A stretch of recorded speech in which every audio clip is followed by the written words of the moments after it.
Does anyone remember an old PC game from the early 90s called Mr. Mix? It was mainly a typing game similar to Mario Teaches Typing, where you have to put words into a box to make a chef, Mr. Mix, place ingredients into a bowl. Unlike most typing games, however, the game was notorious for having an insane difficulty curve. It had a words per minute requirement for each level, being as low as 10 on level 1 and as high as 85 on the third. By level 5, the requirement reaches over 500, effectively making it impossible to proceed any further. One of the main things that people immediately noticed about the game was the background music. On the first level, it was an unsettling pattern of growls that got progressively louder as the level went on, causing deadly damage to computer speakers that were not designed to handle extremely high volumes. The second level had no music at all, and the third level, what sounded like a very low quality recording of a hairdryer playing in the background. The remaining two levels had an incredibly loud, high-pitched ringing throughout that caused severe eardrum damage to those who managed to get that far.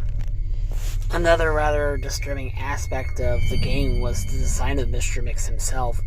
He was a large, round-faced, overweight man with beady eyes and red spots on his cheeks.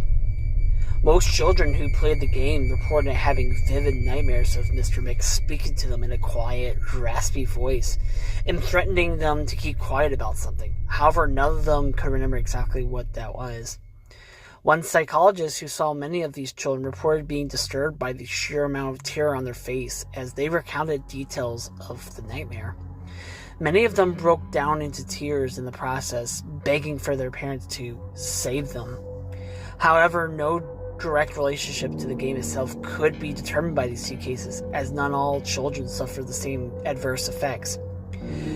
For obvious reasons, the game did not sell very well. It remained in relative obscurity until a few years ago when PC hackers got a hold of a ROM of it and started digging through it.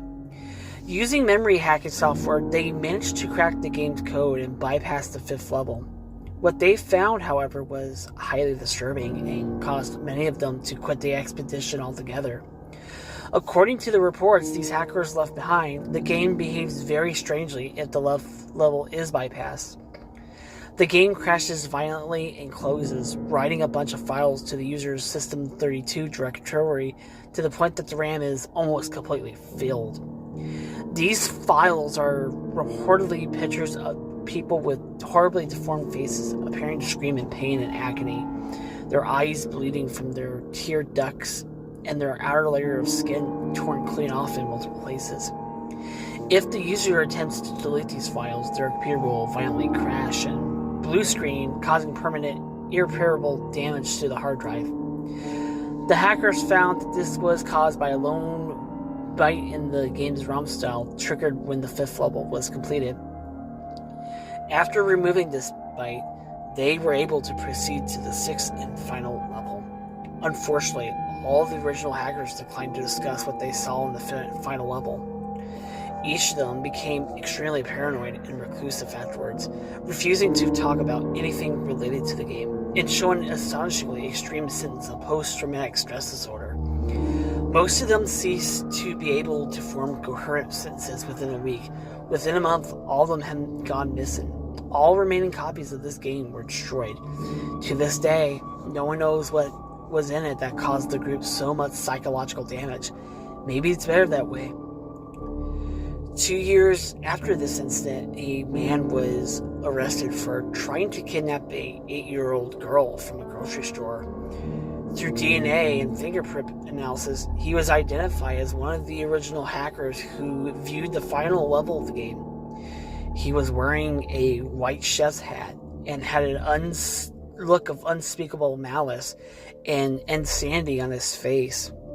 When interrogated, the man would only say one thing. I'm Mr. Mix.